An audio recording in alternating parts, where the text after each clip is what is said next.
Hello and welcome to the South Carolina CWP Renewal Review course. If you're watching this course, you've already completed your original concealed weapons permit training and have likely spent years carrying a firearm responsibly. First, let me say congratulations. The fact that you're taking the time to refresh your knowledge tells me that you take firearm ownership seriously. That's exactly the mindset we want to encourage throughout this course. Now, before we jump into legal updates and shooting fundamentals, we're going to begin where every firearms course should begin: safety. Because no matter how much experience we gain, safety remains the foundation of responsible firearm ownership. Many people assume that once they've owned firearms for several years, they no longer need to review safety principles. But the truth is, experience can sometimes become a double-edged sword. When we're new to something, we're often cautious. We pay attention. We follow procedures carefully. But as we become more comfortable and familiar, it's easy to become less attentive. That phenomenon is called complacency. And complacency is one of the greatest threats to firearm safety. Most firearm accidents don't happen because someone lacked knowledge. They happen because someone stopped applying the knowledge they already had. That's why this lesson is so important. It's an opportunity to reset our mindset and recommit ourselves to safe, responsible firearm ownership. Think about driving a vehicle. Most of us have driven for years, maybe even decades. Yet every time we get behind the wheel, we still wear a seatbelt. We still stop at red lights. We still follow traffic laws. We don't abandon safety simply because we've become experienced. The same principle applies to firearms. Owning a firearm for 5 years doesn't make safety less important. In fact, it makes continued attention to safety even more important. Because familiarity often creates opportunities for shortcuts. Shortcuts create mistakes, and mistakes involving firearms can have life-changing consequences. Let's talk about some areas where experienced permit holders sometimes become complacent. One example is firearm handling. Perhaps you've unloaded and loaded your firearm thousands of times. After years of repetition, it can become easy to skip a safety check. Another area is storage. Maybe your living situation has changed. Perhaps children, grandchildren, visitors, or roommates are now part of your environment. Storage methods that worked 5 years ago may not be appropriate today. Situational awareness can also decline over time. Many people begin carrying with a heightened sense of awareness.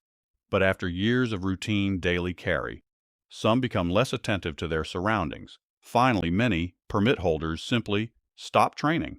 Life gets busy. Work, family, and other responsibilities take priority. Months turn into years without meaningful practice. This lesson serves as a reminder to evaluate all of these areas honestly. One of the biggest misconceptions in the firearms community is the idea that training is a one-time event. Someone takes a class, receives a permit, buys a firearm, then assumes the learning process is complete. In reality, responsible firearm ownership is a lifelong commitment. Laws change, technology changes, equipment changes, our lifestyles change, our family situations change, and sometimes our habits change as well. That's why periodic review is valuable. This course is not about starting over. It's about making sure your knowledge, skills, and habits remain sharp. So what does a responsible permit holder look like? It's not necessarily the person with the most expensive firearm, or the newest equipment, or the largest collection. A responsible permit holder is someone who follows safety rules consistently, continues learning, avoids unnecessary conflict, stays informed about legal changes, practices regularly, stores firearms securely, and understands that carrying a firearm comes with serious responsibilities. In other words, responsible firearm ownership is less about equipment and more about mindset. As we continue through this course, I encourage you to take a few moments to honestly evaluate yourself. Ask yourself, have I developed any bad habits? Am I as safety conscious as I was when I first received my permit? Do I still practice regularly? Am I familiar with current South Carolina firearm laws? Have I reviewed my storage practices recently? There are no right or wrong answers here. The goal is simply honest self-assessment. Because improvement begins with awareness. Before we finish this lesson, let's review a few key points. First, safety remains the foundation of responsible firearm ownership. Second, experience does not eliminate risk. Third, complacency is one of the greatest threats to safe gun handling. Fourth, responsible firearm ownership requires ongoing learning and periodic review. And finally, renewing your permit is an excellent opportunity to evaluate your habits, refresh your knowledge, and strengthen your commitment to safe and responsible carry. In our next lesson, we're going to review the 4 universal firearm safety rules. These 4 rules have prevented countless accidents and remain the foundation of safe firearm handling, regardless of experience level. Even if you've heard them hundreds of times before, they're worth hearing again. Because safety is not something we learn once. It's something we practice every day.